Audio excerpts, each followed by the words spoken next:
হাতি আসছে এবং এই আমাদের এলাকার যে কৃষকরা আছে এগুলা এই যে মশাল দিয়ে হাতি তাড়ানোর চেষ্টা করতেছে। তো এই মাত্র হাতি দেখলাম আমরা সামনে, রাত্রেবেলা যেহেতু একদম কাছে না গেলে দেখা যায় না, তারপর আমি জুম করে দেখানোর চেষ্টা করতেছি মাঝে মধ্যে। তো যখন সামনে আসবে তখন অবশ্যই দেখাবো।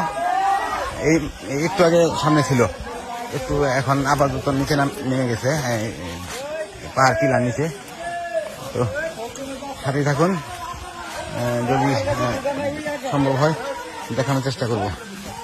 আর এটা অনেক রিস্কি, তারপরে যেহেতু সবাই মশাল নিয়ে আসে এই জন্য আসছি।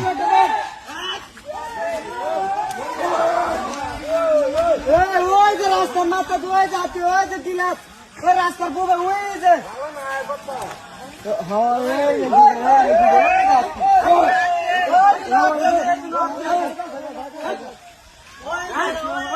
রাস্তা করছি মেরা আপনি